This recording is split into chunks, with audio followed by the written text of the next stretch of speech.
Hello, and welcome back to Absurdland. Today, we'll explore the lives of slaves through rare and incredible historical photographs. Let's get started. In this related video, we previously watched an incredible 1929 interview with Rebecca Labor, a former U.S. Senator and slave owner from Georgia. You can find the link to that video in the description below. It's not included in this video because we've already covered it. Alright, let's dive into these incredible historical photos and stories from the age of slavery.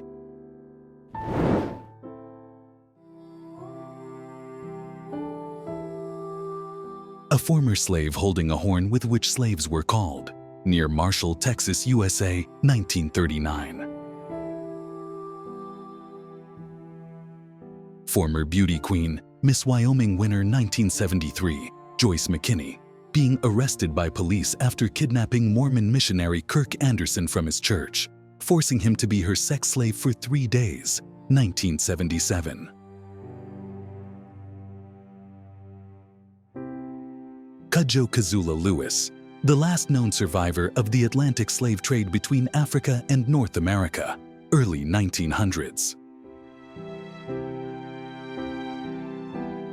George N. Barnard's 1864 photograph of a slave trader's business on Whitehall Street, Atlanta, Georgia, shows a United States-colored troop infantryman corporal just by the door. An escaped slave named Peter showing his scarred back at a medical examination in Baton Rouge, Louisiana, 1863.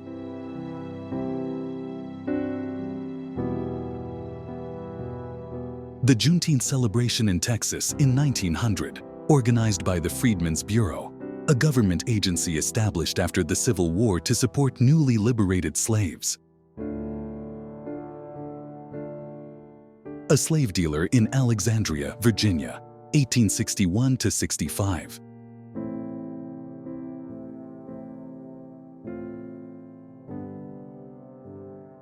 Rescued slaves crowd the deck of the HMS Daphne, 1868. The ship, part of the British Royal Navy's anti-slavery patrols, freed over 200 slaves from an illegal dhow off the coast of East Africa. Andrew Chandler and his former slave Silas Chandler, 44th Mississippi Infantry, Confederate States Army.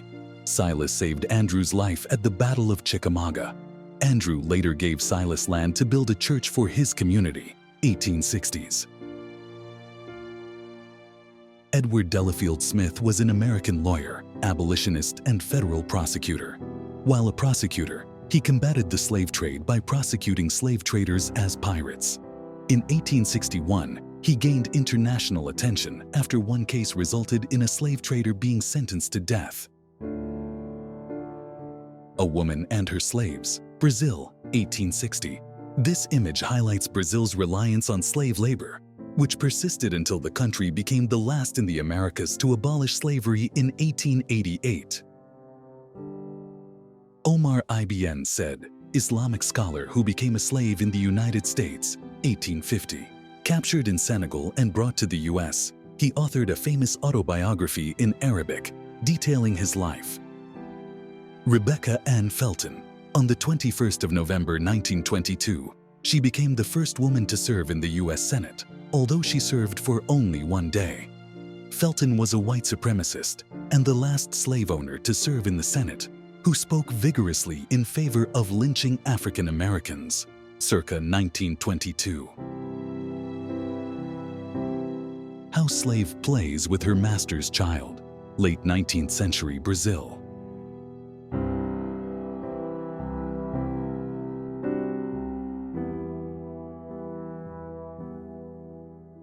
A 107-year-old slave and his wife hearing the preacher of the Ku Klux Klan, Talladega, Alabama, 1948.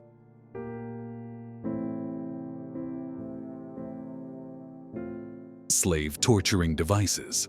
The collar may have been used to prevent him from escaping through narrow openings, like windows, etc. 1863. Slaves from a coffee plantation in Brazil, 1885. 1916. Two women at the Convention of Former Slaves in Washington. Henry Brooks was born a slave in the mid-19th century, 1941.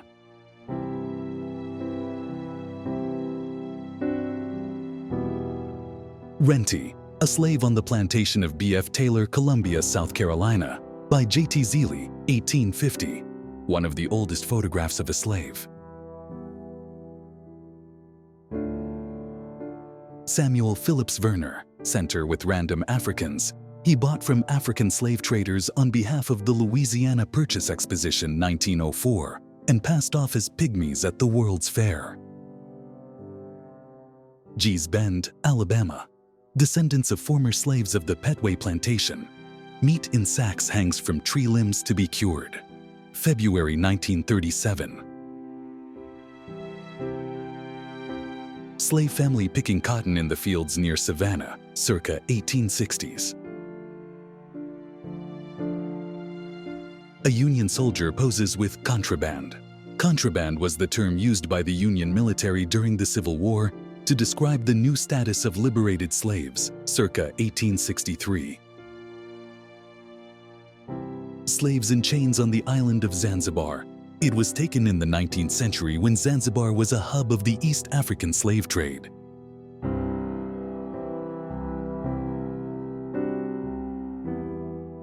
Slaves in the cotton field of Georgia, circa 1860s.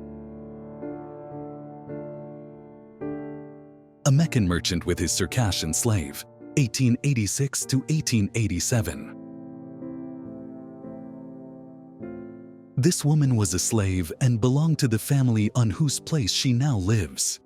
She was a small girl when Sherman's army came through, Fulton County, Georgia, circa 1930. Slaves, J.J. Smith's Plantation, South Carolina, by Timothy H. O'Sullivan, 1862.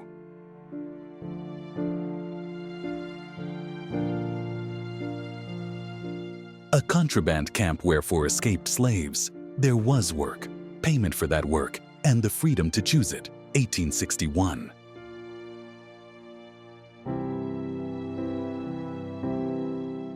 The Shores family near Westerville, Custer County, Nebraska, 1887. Rachel and Jerry Shores, third and fourth from left, were among a number of former slaves who settled in Custer County. Man being carried by two slaves in the streets of Bahia, Brazil, 1865.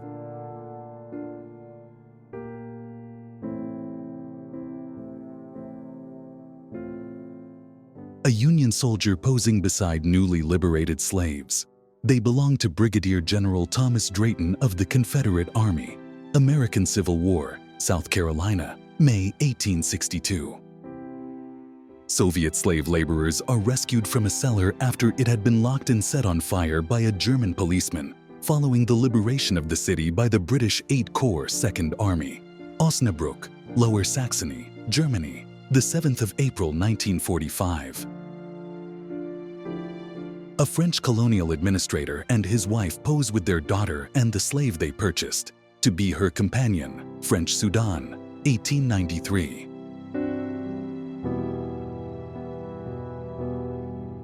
Slave cells, Alexandria, Virginia, circa 1865. The interior of a slave pen in Alexandria, Virginia, shows the cells where people were held prior to being sold. A slave-owning family posing in the front yard of their house with at least 3 of their slaves visible, Kentucky, circa 1850s.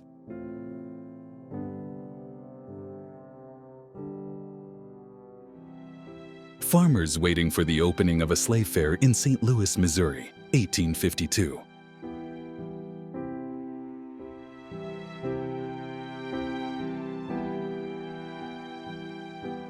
"88-year-old Mrs. Sally Fickland, a former slave, looking at the Emancipation Proclamation in 1947, which was signed when she was 3.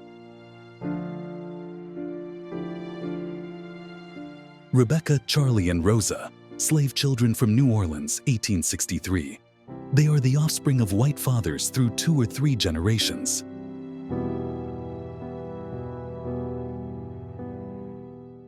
Michelangelo's David and unfinished slave statues encased in brick to protect them from the oncoming Allied front, 1944.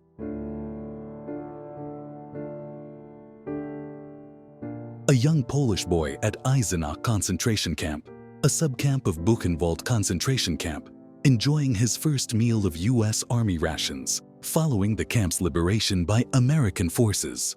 Eisenach was a slave labor camp where inmates made military equipment for BMW, the 9th of April 1945. Ex-slaves attend a reunion convention, Washington, D.C., October 1916.